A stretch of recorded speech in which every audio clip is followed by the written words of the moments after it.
자, 이제 김정현 한국사 봉투모의고사 11회로 들어가겠습니다. 네, 1번 문제부터 진행을 할 텐데요. 또 소개를 해야죠. 오늘의 피처링 상대는 기대하시라 누굴까요? 우리 사무실 함께 쓰시는 사회과의 최영희 선생님께서 수고를 해주시겠습니다. 안녕, 안녕. 제가 중간중간 돌발 질문 던질 텐데요. 답변을 잘하는지 여러분이 지켜봐 주시기 바랍니다. 최영희 선생님의 한국사 실력을 함께 가늠해보는 그런 시간이 되시길 바랍니다. 자, 1번부터 가볼까요? 예. 자, 1번입니다. 다음 그런 거 하지 마시고요.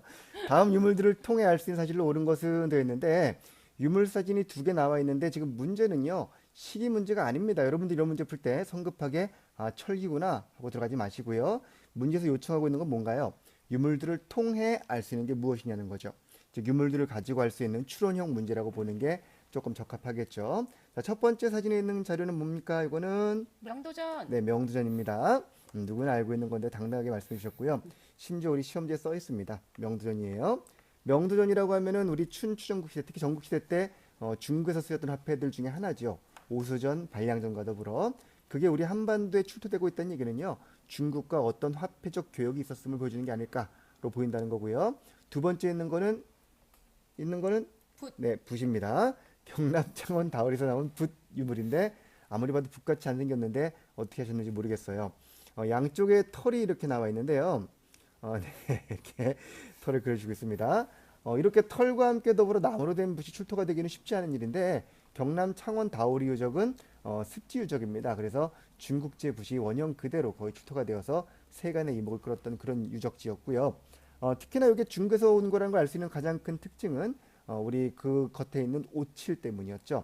그래서 중국적으로 중국에서 많이 제조되었던 그런 붓과 마찬가지였다는 겁니다. 또한 더불어 이와 함께 나왔던 동반 유물이 뭐였을까요? 네, 종이와 지우개 그랬을 겁니다. 나무판과 칼이 나왔기 때문에 이건 틀림없이 화장용도 아니고, 그죠? 그림용도 아니고 필기용이었구나. 그래서 한반도에서 한자 사용이 시작됐음을 보여주는 근거가 되었습니다. 라고 얘기했을 겁니다. 즉, 두 개의 유물은 철기 시대 때 보여주는 유물인데 이를 통해서 알 수 있는 거는 뭔가요? 일본에 있는 중국과의 교류가 되는 것이죠. 그죠? 이 두 개의 유물 잘 기억해 두시고 포인트가 있을 때는 항상 이렇게 제가 귀엽게 튀어나오시죠? 정답 몇 번? 1번입니다. 농경을 처음으로 시작했다는 거 언제부터? 네, 돌발 질문 답 안 하고 있습니다. 신석기. 신석기입니다. 신석기 철제 혁명. 농기구는 철기시대가 왔고요. 빈부격차 계급 발생은요. 이거는 청동기 시대의 상황입니다. 묻지 않았습니다. 자, 2번으로 가겠습니다. 자, 2번입니다. 자료에 밑줄 친 이 비석을 묻고 있습니다. 이 비석은요. 국왕이 자신의 의혹을 어떻게 했을 때 순수한 것을 기념하여 이 순수는 퓨어가 아니죠.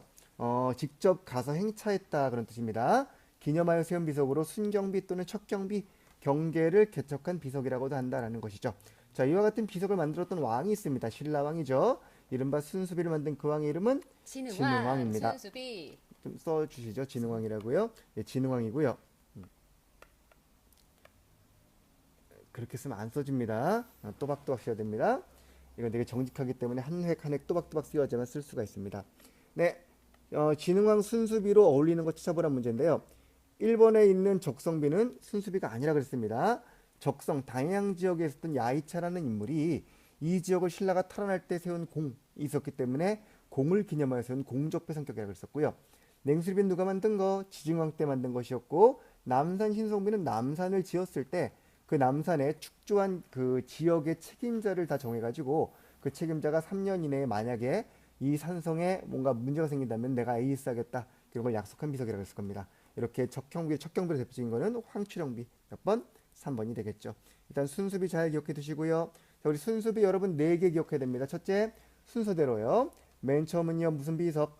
한강을 장악하고 세웠던 북한산비가 있고요. 그 다음에 가야 지역을 정벌하면서 세웠던 창녕비가 있고요. 함경도 진출을 기념한 것으로 황추령비와 마운영비가 있습니다. 3번인 황추령비는 진흥왕이 568년에 함경도 지역, 즉 고구려 북쪽 깊숙이 들어갔던 것을 기념했던 비석이었구나. 됐습니까? 콜. 다음 문제 갑시다. 다음 가나 두 사건의 사이를 묻고 있는 역시 시기 순서 문제죠. 자, 가부터 볼까요? 희강왕 아는 분인가요? 모르죠. 예, 저도 잘 모릅니다. 희강왕이요. 신라 됐던 수많은 왕 중에 하나고요. 상대 등이 난을 일으켜서 왕의 측근을 해치니 왕이 당혹스럽게도 목을 매서 죽었습니다. 온 왕이 이 모양일까?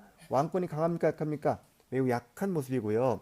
자, 그러자 아찬 우징이 이를 듣고 원수를 갖고자 누구한테? 장보고한테 군사를 청했다는 것이죠. 신라 하대 해상 세력 장보고 완도의 근거지를 두고 있었던 그 양반 하대의 상황인데 나는 뭔가요? 신라의 지도를 따라 백관을 설치했는데 국호를 뭐라고? 마진이라고 연호를 무태라고. 누굽니까? 궁예입니다. 궁예는 마진이라는 나라를 세우고 연호를 무태 성책으로 바꿨고요. 이어서 마진 이어서 태봉이라는 걸 세우고 연호를 또 한 번 바꿨었죠.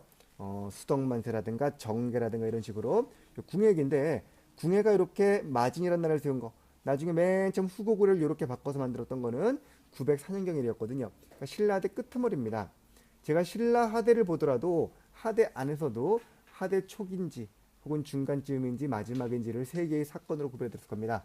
신라하대 초창기에 일어났던 반란은 김원창의 난, 그죠? 중간쯤에 장보고의 난, 마지막에 나가면은 원종과 애노의 난 기억해달라 했을 겁니다.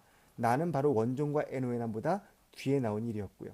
자, 이 두 사건 사이니까요. 신라하대 요의 포인트를 잡으시고 딱 시기 문제 풀어봅시다. 1번 김원창 어디에서? 웅천주 도독 김범문 고달산에서 신라하대 초창기 헌덕왕 때 일이었죠. 가보다 앞에 일입니다. 같은 신라하대지만 이거는 가보다 앞에 일이고요. 최치원이 힘을 휘벼져 올렸던 거는 진성여왕 때. 진성여왕 때 하도 혼란하여 최치원이 글을 올렸는데 받아들여지지 아니했고 결국 신라는 결국 혼란으로 접어들면서 각종 반란 속에서 수삼국으로 이어지게 되는 것이죠. 2번이 나보다 앞에 올 수 있는 사건 맞네요. 그렇죠? 네. 네. 노급이 부활하고 관련이 폐지됐다. 노급부활은 신라 중대 말 경덕왕 때 일이었습니다. 지금 물어볼까 봐 되게 조마조마하는 표정이 역력한데 경덕왕 때 일이었고요. 왕건이 신하들의 추대로 왕이 오른 거는 나보다 뒤여야 되겠죠. 궁예로부터 왕위를 빼앗은 게 왕건이니까 나보다 뒤에 4번이 올 겁니다. 사이에 들어갈 거는 2번 되겠네요. 예, 치 선생님 2번도 수고하셨고요. 다음 4번으로 가겠습니다. 많은 역할을 해주고 계십니다. 예. 1번으로 전파된 우리 문화 이거 중요하다 그랬죠. 꽃표 하나 때려두시고 1번으로 전파된 우리 문화 3국부터 그 뒤에 2개까지 할 필요는 없습니다. 오버하지 마시고요. 그 뒤에 통일신라까지도요. 자 가볼게요. 영양왕 고구려입니다. 영양만점 영양대 승려 해자가 김혜자 쌤 해자가 쇼토쿠체 선생님 그죠? 김혜자 선생님 역할을 했어요. 해자가 선생님이 되었습니다. 컬. 성왕은 백제이왕이었는데 6세기 때 들어가서 백제는 일본의 여러 가지 박사를 파견했단 말이지. 역박사, 달력박사, 초문박사, 하늘박사, 의박사 이런 분들을 보내어 일본에 상당히 많은 문화를 전파했던 게 신라의 백제의 6세기 때 모습이었죠. 근초고왕 때 왕위는 노노와 천점을 전하고 왕인박사 기억하시죠? 백제 저 일본의 학문의 신으로 꼽혔던 백제인이었죠. 일본 서기에는 완이길사라고 되는 분인데 지금 일본의 도쿄 센트럴파크 가면은요 왕인박사 비석이 딱 서 있습니다. 한국인들이 세웠어요. 어쨌든 간에 노노와 천점을 전했던 학문의 신이었습니다. 사디 근초왕 때 맞고요. 자 그럼 틀린 게 없는데 뭘까요? 4번에 보니까 벌써 X했어. 원효, 강수, 설총 등은요 신라 통일기 인물이었죠. 원효, 강수, 설총. 원효 아들이 설총인데 부자가 같이 들어있네요. 이들의 불교 유교 문화는 일본에 큰 영향을 준 건 맞습니다만 삼국의 문화가 일본 아스카 문화에 영향을 줬었고요. 그리고 통신라 문화는 일본의 하쿠오 문화에 영향을 준다. 그죠? 하쿠오. 아스카 아니라 하쿠오. 아하 그랬습니다. 하 그러지 말라 그랬죠? 아스카가 먼저고 하쿠오가 나중입니다. 아하 정답 몇 번? 4번. 누구나 아는 문제였죠. 이거 삼국의 일본 문화 전파 특히 통일사까지 이어가지고 꼭 기억해 두시고 하나 물어볼까요? 일본의 화엄종을 전파한 통일신라 승려가 한 명 있습니다. 표정이 아주 굳어버렸어요. 아주 심상치 않은 분이었는데 이름은 심상이었죠. 네, 지나가겠습니다. 자, 5번입니다. 다음 자료에 이간 폐현과 관련된 이렇게 웃지 마세요. 이게 지금 수업하는 거예요. 이간 폐현과 죄송합니다. 관련된 설명으로 옳은 것은 이간 폐현, 폐지된 현입니다. 왜냐하면 이 책이 지금 신증 동국 여지승남이거든요. 중종 때 만든 책이죠. 그러니까 지금 중종 때는요 이미 안 써도 됩니다. 중종 때 이미 이간현은 폐현이 되어 있는 거예요. 근데 이간현이라는 게 본래 충주의 다인철소였는데 고려 고종 때 토착인이 몽골병을 막는데 큰 공이 있었기 때문에 이를 현으로 승격을 시켜서 충주의 속현으로 만들었다는 거예요. 그러다가 언젠가 폐현이 돼가지고 지금 조선 때는 아예 사라져버리고 말았던 옛 이야기를 하고 있는 것이죠. 자, 여러분 알고 있죠? 충주 다인철소 항쟁 몽골 침략됐던 일입니다. 그 공으로서 소가 뭐가 된 겁니까? 현이 되었다는. 소가 현으로 승격될 수 있다 없다? 될 수 있다라는 거 포인트 잡으시고요. 가볼까요? 충주의 속현으로 승격이 되면서 비로소 지방간이 파견되었다 돼 있는데 속현엔 지방간이 파견되지 아니합니다. 그죠? 주연에만 파견됐고요. 속현에는 파견되지 않았기 때문에 1번은 맞지 않는 얘기입니다. 즉 이간현이 충주의 속현이 되었다고 할지라도 아마도 충주의 지배를 받았지 직접적으로 지방간은 가지 않았을 거예요. 2번 삼국시대에는 고구려, 백제, 신라 손으로 지배되었다. 충주 쪽은 본래 누구 땅이었습니까? 처음에는 백제 쪽의 땅이었다가 한강 유역입니다. 고구려의 지배를 받다가 나중에 신라가 이쪽을 차지하면서 순서가 바뀌었을 겁니다. 한강 유역을 장악했던 순서를 떠올리시면 될 겁니다. 3번입니다. 몽골과 전쟁에서 공을 세면서 지역 주민들이 천민에서 벗어났다 되어 있는데 우리 철소, 향, 부곡소 주민은 천민이 아닙니다. 그죠? 일반 양민이라고 했어요. 향, 부곡소가 천민이라는 설이 있었는데 80년대까지 학설이에요. 90년대 중반부터 바뀌었습니다. 왜냐하면 그렇게 따지고 봤더니 고려의 향부곡수가 전체 구성의 45% 들어간 얘기죠. 그럼 천민이 절반이 되는 황당한 나라가 됩니다. 이게 아니다라는 걸로 학설이 바뀌었기 때문에 제가 이걸 왜 해야 되냐면은 여러분들이 만약에 90년대 중반 이전에 기출문제를 푼다면은 그렇게 천민이 답인 경우가 있을 거예요. 지금은 아니라는 걸 염두에 두시고 그런 기출문제는 폐기해 버리시면 되겠습니다. 아시겠죠? 4번입니다. 고려 고종 때까지는 주민들이 소외 주민이었으므로 아마 수공업이나 광업품을 생산해서 곡물로 납부했겠죠. 특히 철소, 아이언소니까 철을 만들어서 아마 바쳤을 것 같습니다. 정답 몇 번? 4번 되겠네요. 자, 이거는 지금 하나의 자료를 가지고 지방제도 묻고 있고요. 그 다음에 지역 문제도 같이 묻고 있고요. 다양한 걸 묻고 있는 그런 내용이기 때문에 좀 염두에 두고 이런 복합적인 문제를 잘 풀어내셔야 되겠습니다. 오케이? 좋습니다. 6번으로 갈게요. 자, 6번입니다. 다음 글을 쓴 승려에 대한 설명으로 옳은 것은 되어 있네요. 자, 승려 문제 여러 번 나왔습니다만 이번에 또 누군지 사료를 가지고 판단하시면 되겠습니다. 여러분 잘 외우고 있어요. 원요 그러면 1심 아미타. 근데 1심을 말로 풀어가지고 내면은 잘 못 풀더라고요. 이를테면 뭐 내외겸전 외우고 있는데 이렇게 세 줄로 딱 나오면 이게 뭐지 하고 헤맨다는 것이죠. 교리를 배우는 이는 마음을 버리고 외적인 것을 구하고 참선을 하는 사람은 밖의 인연을 잊어버리고 내적인 것만 구한다는 얘기죠. 교선인데 교종의 사람들은 주로 바깥 것을 구하고 있고 그 다음에 선종 쪽의 사람은 주로 지생각만 하고 있다는 거죠. 다 아니라는 겁니다. 둘 다 아니므로 두 개를 비판하면서 어떤 얘기를 내와 오해를 겸하여 수행하라는 내외 한 글자 한 글자 또박또박 써야 됩니다. 내외 겸전을 주장했던 사람이에요. 누굽니까? 의천입니다. 네, 그렇죠? 의천의 내외 겸전 이야기.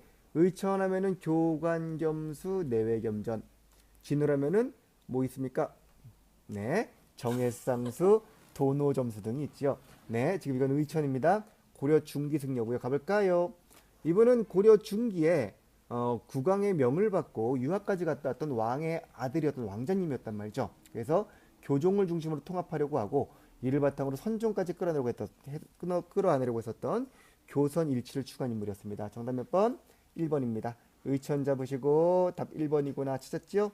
2번은 원에 유학하여 임재종의 시초가 되었단다. 원 간섭기 승려로 불교계 통합을 위해 임재종을 도입한 인물은 보우라는 인물이죠. 보우, 화살, 보우. 자, 수선사 결사를 지창하여 불교계를 기억한다. 결사운동, 수선사 결사 누굽니까? 이게 바로 방금 얘기했던 진울이지요. 법화 신앙을 중심으로 강력한 항몽투쟁, 무신집권기에 몽골에 저항했던 법화 신앙, 참회를 강조했었죠. 요새 아주 아시죠? 참회가 요새라는 승리였습니다. 요새 참회 기억하시고요. 정답 1번입니다. 지나갈게요. 이번에도 많은 역할을 해주셨습니다. 자, 7번입니다. 밑줄 친 그가 실시한 개혁정책을 옳지 않은 것은 되었습니다. 자, 그가 즉위한 뒤에도 원의 간섭은 여전하였고 되는 거 보니까 원 간섭기의 왕이었나 봐요. 친원파도 건조했는데 친원파를 제거할 수 있는 힘을 갖지는 못했답니다. 때마침 기왕후 하지원 아들이 황태자에 봉해지자 이를 계기로 기철의 권력이 어마어마해졌나 봐요. 기철과 그 일족들을 신원파의 정치가 크게 높아지면서 그와 아마 대립을 했겠죠. 뭐 사국진공 많이 나왔으니까 이 정도는 알겠죠. 누굽니까? 공민왕. 네, 공민왕입니다. 야한 분이죠. 쌍화 좀 더 찍었고요. 주진모. 공민왕이 실시한 개혁을 묻고 있습니다. 수업 중입니다. 자, 공민왕 개혁을 묻고 있는데요. 1번 요동지방 공략했다. 공민왕 요양정벌 콜. 그렇죠? 요동을 공략하여 아마 땅을 빼앗은 것 같은데 그 뒤에 영유하지 못했다는 게 약간 안타깝기 때문에 우리가 그 지역을 먹었다라기보다는 공략했다 정도로 많이 나올 겁니다. 정동행성 이문소 원간섭기에 만들어진 동쪽을 정벌하는 임시관청 정동행성의 이문소 사법기관인데요. 가장 강력했던 그 기구를 이때 폐지했던 것이죠. 자, 정방 폐지하고 사림원 설치, 요거 포인트 기억합시다. 사림원. 공명이 워낙 쉬우니까 사림원이 뭡니까? 개혁을 위해서 인사권이라든가 정책 결정을 갖고 있었던 매우 중요한 기구로 누가 만든 거? 충선왕이 만든 겁니다. 충선왕은 정방, 인사권을 장악한 정방을 일시적으로 폐지하고 사림원을 설치했죠. 물론 공민왕도 다시 부활했던 정방을 또 한번 폐지합니다만 사림원 설치는 충선왕이다 잊지 마시고요. 성균관을 다시 만들고 교육 강화 콜 정답 몇 번? 3번 되겠네요.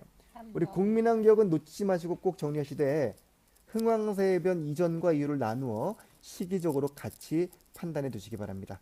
꼭입니다. 흥왕사해변 이전의 국민왕과 이후의 국민왕을 나눠 가지고 기억해 둘 것.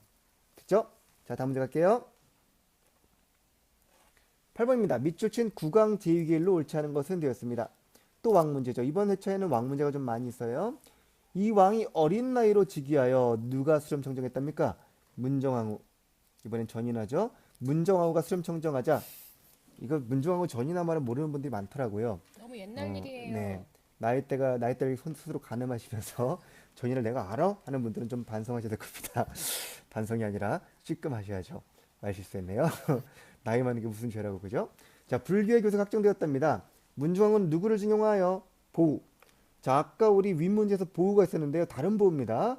원간섭기 보우가 이때까지 살지 못하겠죠. 원간섭기의 보우와 명종 때 보우는 다른 분입니다. 구별하셔야 됩니다. 문중왕후는 보우를 봉은사 주지로 삼았고 승과까지 실시합니다.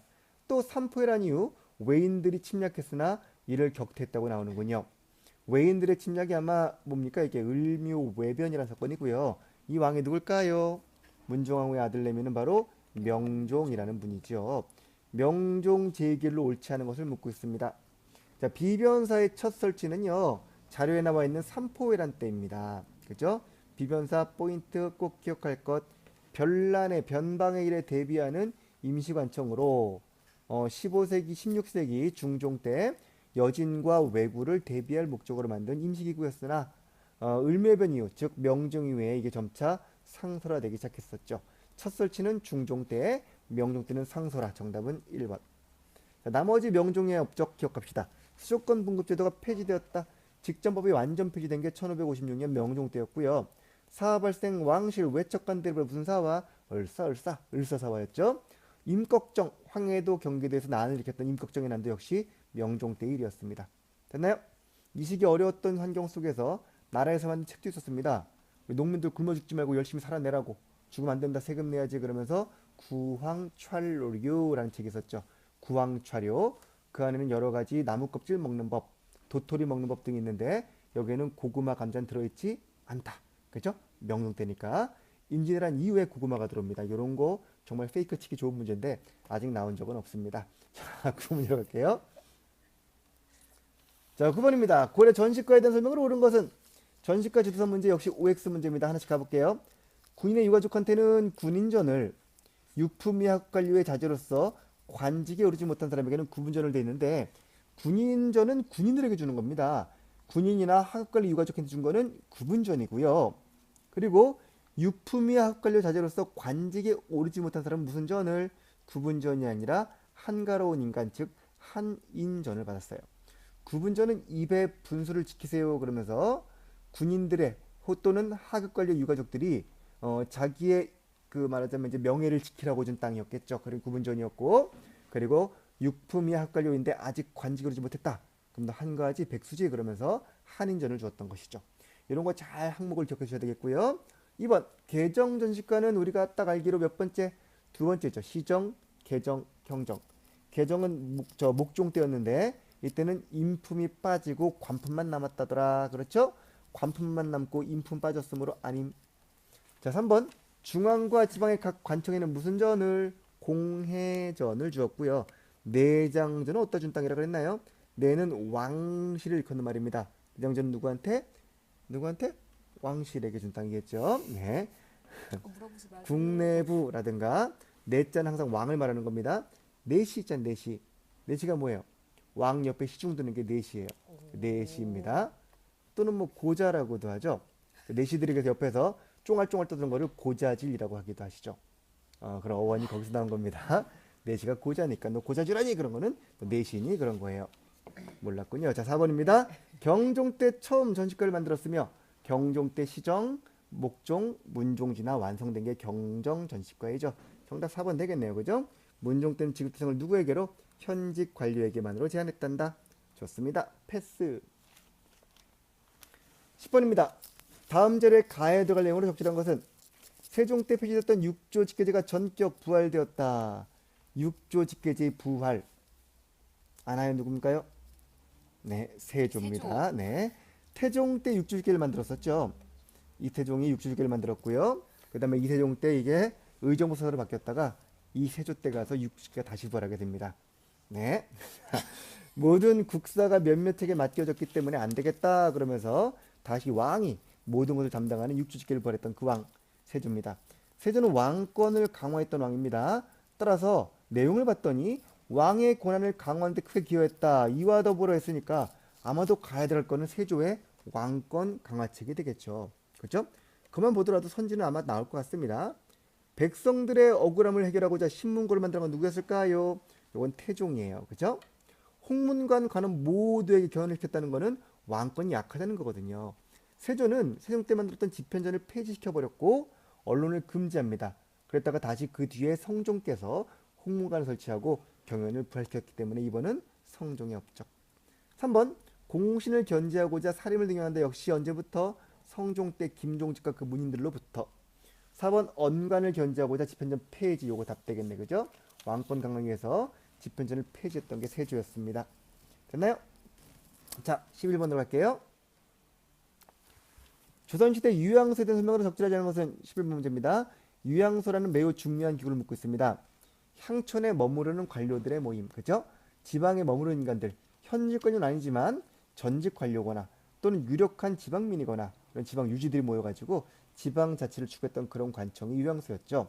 자, 가봅시다. 유양소가 처음 만든 거는 고려 말쯤인 것 같아요. 고려 태조가 사신관을 만들었는데 이 사신관은 고려 말에 가면서 점차 흐지부지 됩니다. 그러나 사신관은 중앙집권과 지방자치를 동시에 추구했던 매우 합리적 제도라고 우리가 알고 있을 겁니다.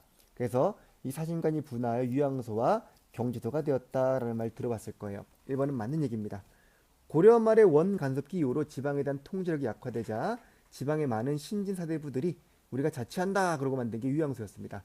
조선으로 이어졌는데 이와 같은 지방자치는 국가 권력을 강화시켰던 조선 초에는 필요가 없었겠죠. 그래서 이 유양소는 설치와 폐지, 치폐를 반복합니다. 쭉 하다가 결국 세조 때 가서 완전 폐지가 되었어요. 그러다가 성종이 살인들의 의견을 받아들여서 다시 부활을 시켰죠. 그러면서 지방 살인들의 의견이 중앙으로 모이는데 매우 크게 기여한 제도입니다. 그렇죠? 자, 1번 고려사진관에서 연을 찾을 수 있다? 당연하겠죠. 2번 농민의 여론이 중앙에 반영되는 데 기여했다? 농민 여론? 그럴 리가요. 우리 조선의 살인들은요 농민들을 지배하고자 했지 농민 여론을 함께 반영하지 아니합니다. 이런 민주주의죠. 그렇죠? 이러지 않았을 겁니다. 농민들 항상 기억하세요. 왕족과 여론이다, 언론이다 이거는 지배층의 언론이지 민의 언론이 아닙니다. 2번은 적절하지 않은 내용이에요. 자, 3번 관건과 결탁하여 농민에게 피해를 준 경우도 있었다. 경우도 있었다. 이런 건 거의 맞아요. 그죠? 못모도 있었다. 설마 없었겠어. 조선이 500년인데 그죠? 그런 경우도 있었겠죠. 자, 유양소는요 본래 살인들의 자치기구였으나 살인들이 사화에서 피해를 입었던 그 시기쯤 수령이 유양소를 장악해버립니다. 유양소를 관건이 전부 다 먹어버리면서 거꾸로 농민에게 더욱더 피해를 주었던 것이죠. 그러자 우리 중종 때 기용되었던 조광조라는 인물은 이따구 유양소 없애자 그러면서 유양소 폐지를 주장하게 됐었죠. 알고 있나요? 4번입니다. 또 미리해. 정부는 중앙집권 강화를 위해 이 기구를 폐지하기도 했다. 이것도 뭐 그런 적이 있었겠죠. 그죠? 중앙집권 강화를 해서 우리가 아까 언제 세조 때도 폐지했었고 그 전에 태종도 폐지한 적이 있었고요. 여러 차례 집회를 반복했다더라. 그런가요? 그렇습니다. 정답은 2번이 되겠습니다. 2번은 정말 많은 역할을 많이 해주셨고 도 2개 동그라미 쳤습니다. 자, 12번 갑니다. 이것도 했어요, 선생님. 네, 12번이요. 사실 이게 11회를요 어제 한번 찍었었는데요. 파일을 다 날려버렸어요. 그 최 선생님께서 동행해 주셨었는데 그때는 피처링 안 해주셨거든요. 안 해주셨었는데 오늘 해주니까 훨씬 더 분위기가 좋아지긴 했습니다만 조금 난잡한 경향이 있네요. 자, 감안하고 들으시기 바라고요. 12번 문제입니다. 다음 글을 쓴 실학자의 주장으로 적절하지 않은 것은 실학자 문제가 또 나왔습니다. 자, 자료 보고 딱 나오셔야 됩니다. 농업은 물론이고 상공업에 이르기까지 어느 것이고 다 배워서 어느 것이나 다 배우래. 누구한테요? 중국으로부터요. 그죠? 우리가 먼저 이렇게 한 다음에야 중국에는 더 이상 볼 게 없다. 해서 좋다는 얘기는 중국으로부터 배울 건 배우자는 얘기죠. 중국은 북이지. 이때 청입니다. 청에게서 배우자는 거 무슨 파? 북학파. 그렇겠죠? 청에게 배우자는 북학파는 다른 말로 이용우생학파 또 우리가 중상학파 이렇게 알고 있을 겁니다. 자, 두 번째입니다. 먼 지방 물자가 통해야지. 그래서 수레보다는 뭐가 좋고 배가 좋고 그죠? 육로보다는 백길이 좋다. 우리 배를 이용하자. 누구 얘기입니까? 무역선을 하자라는 박제가 얘기고요. 위에 거는 박지원의 얘기죠. 실학자들 북학파 실학자들입니다. 그들의 주장 중상학파 주장을 찾으면 되겠습니다. 적절치 않은 것은 1번 청임을 받아들이자 당연하겠죠. 화폐 사용 금지하자 상업을 중시하는데 그럴 리가 없잖아요. 그렇죠? 이렇게 패전으로 외쳤던 거는 중농학파의 이익이 대표적이고요. 이 중상파들은 대개가 다 화폐 사용을 열심히 하자 했던 분들이에요. 특히 박지원은 용전론, 화폐를 써야 된다라고 강력하게 주장했던 그런 분이었습니다. 기술혁신, 백성생활 향상, 이용우생이고요. 수리설 확충으로 상업적 농업장려, 농업을 자급자족에 그치지 아니하고 상업을 위하여 하자는 게 바로 중상파들의 일관된 주장이었었죠. 지나가도 좋겠죠? 네. 네. 13번 문제입니다. 다음 본계대 설명으로 옳은 것은 자료가 딱 보니 무슨 록? 임술록. 임술록이죠. 임술, 농민, 봉기 떠올려야 됩니다. 맨 앞에 보니까 딱 첫머리에 뭐가 있습니까? 진주민. 진주 사람들이에요. 진주만 아니고 진주민입니다. 진주 백성 수만 명이 머리에 흰 수건을 두르고 몽댕이를 들고 읍내에 모여가지고 서리들을 다 박살내버린 겁니다. 병사. 이 병사는 군대가 아니라 진주 병사 말하는 거죠. 진주 병사 백낙신이 있었죠. 병사가 해산시키려고 나갔더니 사람들이 전부 다 그를 둘러싸고 너 뭐니? 하고 문책한 다음에 병사를 잡아 들여가서 병사는 안 때리고요. 이방과 포리만 좁히고 그 다음에 아전을 불 속에 태워버리는 것이죠. 항상 그랬죠. 밀란에서는 수령을 잡진 않아요. 수령은 왕의 심부름꾼이기 때문에 만약에 밀란에서 수령을 제거하거나 그런다. 그럼 왕을 부정하는 게 되기 때문에 큰일 납니다. 민들은 항상 파풀이 누구한테 해요? 아전들한테 하는 거죠. 수령은 보통 경내 밖으로 내몰아 버립니다. 진주에서 난일났다 그러면은 진주 외곽에다가 가말 태워가지고 내려놓고 들어오는 거예요. 그럼 이 수령은 왕의 명령을 어긴 꼴이 되기 때문에 그걸로 이제 뭐 여러 가지 화를 입기 때문에 그 정도에 그치는 것이죠. 이게 그 당시 우리 밀란들의 한계였던 얘기죠. 민들은 왕조를 부정하진 아니하고 그들의 생존권 문제를 주로 얘기했던 겁니다. 이게 19세기 후반에 많았던 세독이 밀란의 특징이었고 이걸 조금 더 업그레이드 시켜서 국가에 대한 어떤 질서까지도 부정하고자 했던 물론 왕을 부정하지 않겠습니다만 보관민, 제폭구민 그러면서 여러 가지 봉건적 반봉건을 내셨던 그런 농민운동이 바로 동학 농민운동이었기 때문에 큰 의미가 있는 것이죠. 자, 일단 여기선 동학이 아니라 진주 밀란을 묻고 있습니다. 자, 이난의 지도자들은 지방차별 타팔레 세웠다. 임술련의 봉기는요 진주에서 출발했지만 전국으로 확산이 되었습니다.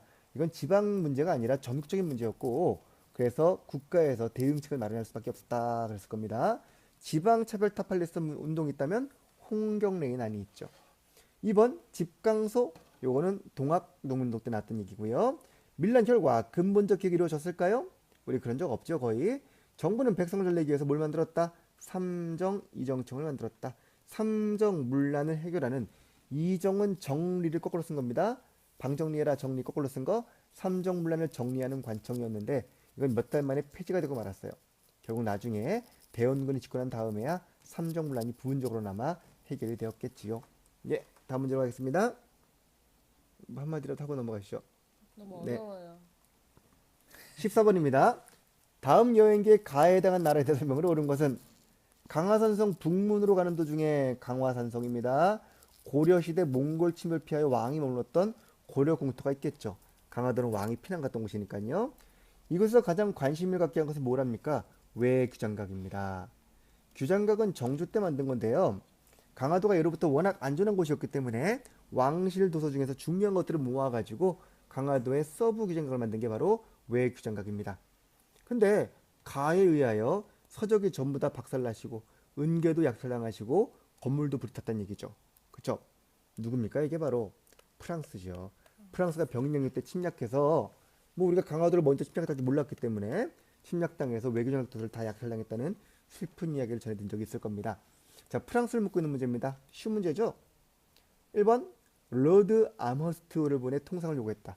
딱 봐도 불어가 아니죠? 프랑스어 그럼 좀 마카롱 이런 게 나오죠. 마크롱인가 마카롱인가? 로드 아머스트 이건 아무래도 영어 같아요. 영국배입니다. 이상해요. 영국의 이양선이었고요. 저령도 잘 요구했던 나라는 러시아였죠. 러시아. 제네럴 셔머너 이거 딱 봐. 제네럴 셔먼이잖아요.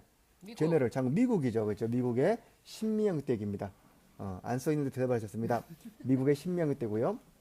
또 수업 시간에 맨 앞에 앉아서 이렇게 쓸데없이 대답하는 분들이 있는데 쓸 데가 있죠. 다 여러분이 들으면서 상기하시면 좋겠습니다.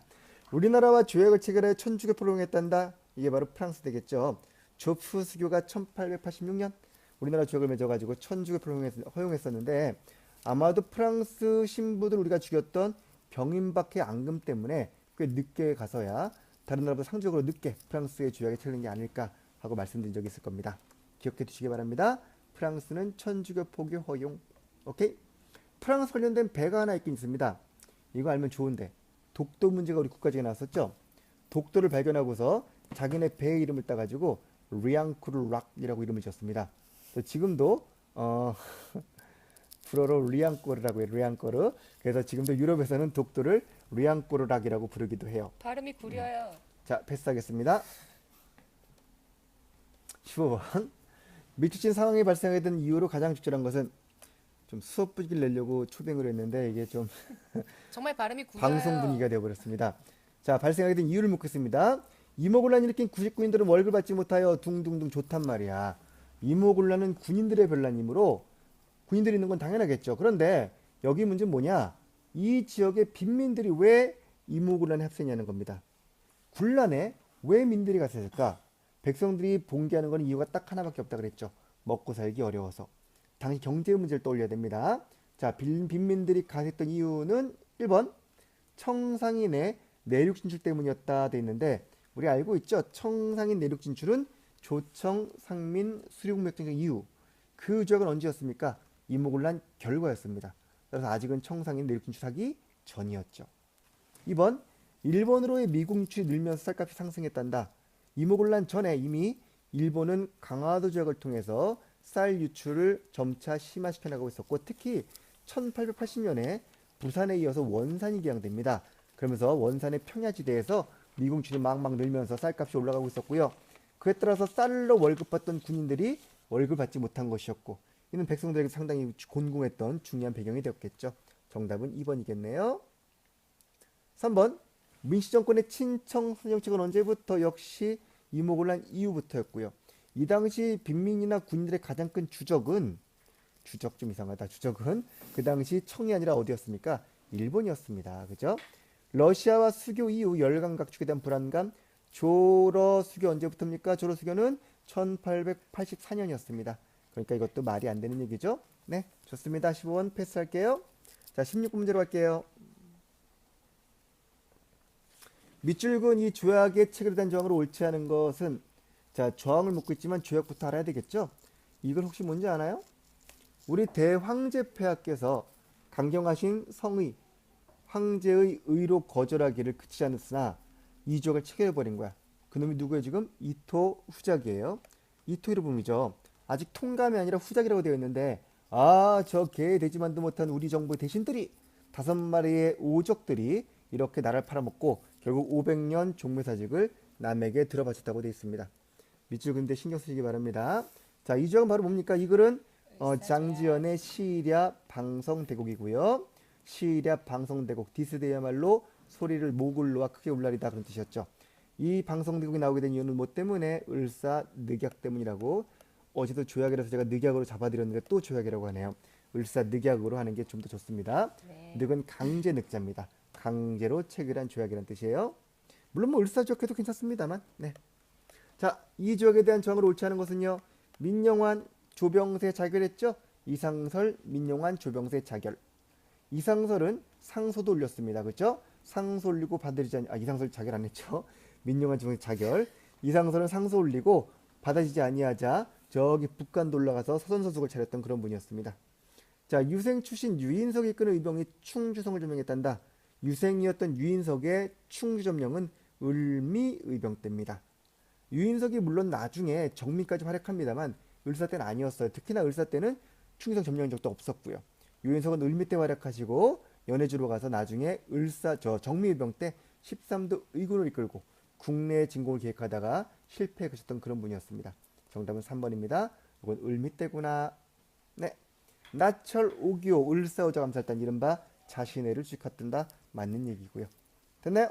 자, 17문제로 하겠습니다. 다음 절을 발표된 순서대로 적절하게 나열한 것은 되어 있는데 항상 순서 문제는 제가 가나다라 순서대로 쓰라고 했을 겁니다. 자, 가는요. 한번 살펴볼게요. 임시 토지조사국은 나와 있는 거 토지조사 사업이죠. 1910년대 1912년의 일이죠. 그렇죠? 자, 나는요. 국채를 변역하거나 사유재산을 부인하면 안 된다라는 거 바로 사회주의와 독립운동을 탄압하게 했던 치안유지법으로 몇 년? 1925년. 연도 외우라 그랬죠? 25년입니다. 다 일시동인 누구에게입니까? 사이토 마코토. 1919년 삼연동 이후에 부임했던 사이토 마코토의 방침입니다. 1919년 그 양반의 시정 방침 내용이고요. 바로 이른바 문화 통치 때 내용이죠. 1919년입니다. 자, 그 다음에 이제야 기다리던 징병제란 커다란 감격이 왔다. 징병을 강조하는 김한란의 글이에요. 활랑활랑 김한란이 1942년에 징병을 강조하고자 했던 그런 글이었고요. 제국의 대륙 병참기지로서 우리의 사명을 명확히 하기 위해서 하면서 이번 사변에 우리가 중국의 작전군에 대하여 그렇죠. 중국과 싸우는 사변 때문에 나왔던 글입니다. 전시 총동원령 나오는 중일전 직후였던 1938년의 글이죠. 이렇게 전체를 보고서 순서를 잡아도 좋습니다. 그러나 일단 가나다라 쓰면서 가와 나를 먼저 쓰시는 거예요. 그 다음에 다를 보는 거죠. 다는 가보단 뒤고 나보단 앞이므로 가다나. 라를 봅시다. 나보다 뒤니까 가다나라. 마지막 마는 나와 라 사이니까 가다나마라. 이런 식으로 앞에부터 순서를 잡아가자 그랬었죠. 정답 몇 번? 2번 되겠죠. 사료 다 캐치되죠? 여긴 5개 사료는 모르면 안 되는 사료들입니다. 필수 사료니까 꼭 알아두시기 바랍니다. 정답은 2번입니다. 18번 문제입니다. 근대 교육관의 설명으로 옳은 것은 주인공이 나와 계시네요. 배제학당. 자, 1번 유경공원입니다. 영재를 육성하는 공공교육기관 유경공원은 공립교육관이 맞습니다. 그죠? 관료 양성 목적 맞죠? 엘리트 육성이라고 했어요.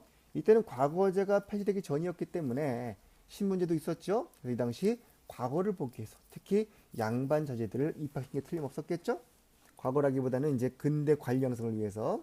1번 맞는 얘기네요. 2번 원산학사. 원산에 만들어진 지방학교입니다. 사립학교로 우리나라 최초의 근대적 교육기관. 유경공원은 1886년 최초의 공립교육기관이고요. 원산학사는 1883년 지방학교였습니다. 근대학문과 무술을 함께 가르쳤단다. 자료에 있는 교육입국수서는 언제 나온 겁니까? 2차 갑오개혁 때 고종이 반포한 것이고 그로 인해 관립학교가 잔뜩 세워졌었죠. 3번 배제학당. 이 문제지를 만들면서 최 선생님께서 교정을 보시는데 제가 말로 했잖아요. 교정을요. 그래서 배제를 쓰라고 하면서 배제제가 자이라고 배자이 그랬더니 교정지다 배자이 학당이라고 써놨던 놀라운 학교였습니다. 배자이가 아니라 배제애가 자이라고 했던 건데. 그럴 때 선생님 아이라고 얘기하시는 거예요. 자이. 레미안도 아니고 배레미안 학당도 있고. 자, 배제학당입니다. 간도에 만들어진 민족기관이다. 배제학당은 크리스찬계 학교입니다.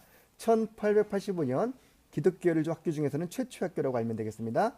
간도에 만들어진 민족기관으로 대표적인 게 바로 아까 얘기했던 이상솔의 서전서숙이에요. 1906년에 만들어졌었고요. 대성학교는 1907년 신민의 안창호 선생이 만든 겁니다. 대성학교가 아니라 오산에 만든 대성학원이 아니라 대성학교입니다. 대성학교. 북한에 있는 겁니다. 안창호 신민의 기억해 두시고요. 멜렌드로프 건으로 만든 학교는 요게 바로 유경공원이에요. 사립이 아니었고요. 이거는 선지 자체가 잘못된 겁니다. 이거는요. 정답은 1번입니다. 지나갈게요. 디스하지 말고. 19번입니다. 다음 사건이란 당시 상황을 옳은 것은 당시 시기 문제네요. 자, 서울시 무허가 판잣집을 정리하고 서울에 있었던 무허가 판잣집이 전부 다 어디로 갔답니까? 경기도 광주군으로. 딱 필요죠? 자, 서울시 이주민들에게 싼 값에 분양하고 갚도록 해주는데 여기에 강남 부자들이 또 가신 거죠. 아줌마들이 가가지고 투기붐 일어가지고 값이 막 올라간 겁니다. 게다가 여기는 상하수도가 없었기 때문에 시민들이 물도 못 기르고 이러면서 엄청난 고생하셨나 봐요. 이게 바로 이른바 광주 대단지 사건이죠. 경기도 광주군 중부면 쪽에다가 시민들 쫙 몰아놨는데 이게 지금의 뭐가 된 거요? 성남시가 된 겁니다. 그죠? 1971년 광주 대단지 사건 기억해 두시기 바랍니다. 지금 성남시 가면 지금도 산동네가 많아요. 그래서 거기서 운전 잘하면 전국에서 제일 잘한다는 말이 있을 정도로 제가 거기서 어린 시절을 보냈답니다. 자, 경기도 광주 대단지 사건 기억해 두시고요. 71년 이거는 그 당시 제가 이런 거 했을 겁니다. 경제 위기와 닉슨 독트린으로 인한 반공 이데올로기 약화 이게 바로 유신의 배경이 되었다 그러면서 당시 경제 위기의 사례들로 접어드린 게 뭐였습니까? 전태일 분신 사건 1970년, 광주 대단지 사건, 그리고 마포에 있던 와우 아파트 붕괴 사건 이런 거 말씀드리면서 도시 문제 그 다음에 우리나라 노동 문제라든가 이런 게 유신의 배경이다 그랬으므로 이건 유신보다 전이구나를 판단하시면 될 겁니다. 오케이. 자, 1번 언제입니까? 한일 국회 정상화는 1965년인데 계속되었다. 6년간. 그건 좀 이상하지 않아요? 그죠?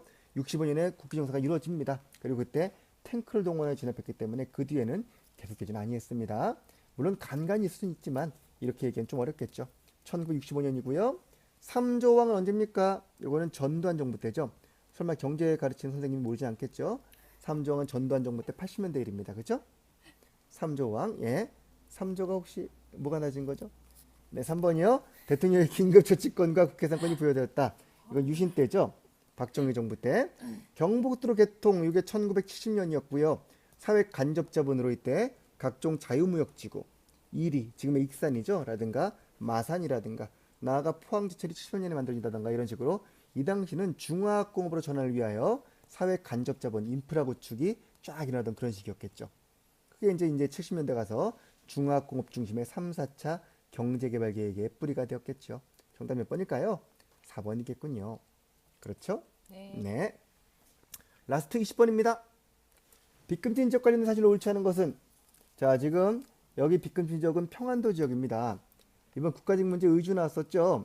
의주 문제가 우리 독사 문제집에 그대로 나와가지고 매우 쾌거를 이뤘었는데 작년 지방직에도 비슷한 문제가 있습니다. 우리 지방직 대비 봉투 모의고사에도요. 항상 제가 의주 지역은 매우 중요한 지역이므로 시험에 잘 나올 거다 그랬을 거예요. 이 의주를 중심으로 한 평안도 지역, 바로 의주는 압록강 하구다라고 여러 번 강조해드렸었죠. 이번 국가직에서 청춘강 하구다라는 게 나왔었는데 아닙니다. 압록강 하구 지역이에요. 압록강 여기입니다. 여기 압록강. 예. 압록강 하구고요. 그 밑에 경계선 밑에 있는 요 지역이 바로 경계선 밑에 있는 여기가 바로 청천강이에요. 여기 청천강. 청천강이고 여긴 요 강이 바로 압록강입니다. 그렇죠? 자, 그 의주 지금 빗금 지역은 청천강과 압록강 사이 지역을 묻고 있습니다. 떠올려주시고요. 미국의 채권을 가져간 광산이 있었단다. 압록강 바로 밑에 있는 운산금광이 이 지역입니다. 알아두세요. 지역 차별에 반대했던 홍경래의 난 바로 이 지역이죠. 청천강 이북 지역이었습니다. 좋습니다. 이 지역은 예로부터 뭐가 유명하다고 그랬습니까? 광산이 많았고요. 청과의 교역 루트였기 때문에 북학이 발달하고 있었고 그러니 바로 기독교도 같이 발달했을 것이고 평등의식이 남다른 곳이었습니다. 그리고 상인들이 많았겠죠. 무역상들이 상업 발달했었고요. 그래서 그 당시 조정을 상당히 미워했던 지역입니다. 지역차별이 심했고 그러다 보니까 홍경래 같은 잔반들이 난을 일으키기도 했던 것이죠. 자, 사군과 육진을 설치하고 사군이 어디입니까? 네, 거기 압록강 중류 지역. 육지는요, 네, 두만강 하구 지역이죠. 백산을 기준으로 해서 동쪽으로 흐르는 게 두만강, 이쪽이 압록강입니다. 알고 계시죠? 네. 네, 그 지역입니다. 자, 그 3번은 아니지요? 네, 아닙니다. 자, 강동 육주 가운데 하는 흥화진이 있던 곳이다. 강동 육주 지역, 바로 압록강을 사이에 두고 압록강 동쪽이 강동 육주지요. 네, 그렇습니다. 강동 육주 누가 수복했나요? 서희 장군이. 서희 장군이 거란과의 침략을 막아내면서 말발로 확보한 데 강동 육지였습니다. 그 지역에 빗금친 적이 있습니다. 옆에서 말을 안 하시고 고개만 끄덕끄덕하고 계십니다. 네, 서희의 고맙습니다. 외교 단판. 네, 고맙습니다. 여기까지 20분 마무리하고요. 이번 회차에서 한번 피처링을 시도해봤는데 여러분의 호응을 보면서 다음에 이어갈지 아니면 이전처럼 할지를 결정하도록 하겠습니다. 졸리진 않았죠, 그래도? 네, 고생하셨습니다. 이상으로 문제 마무리하겠습니다. 고생하셨습니다.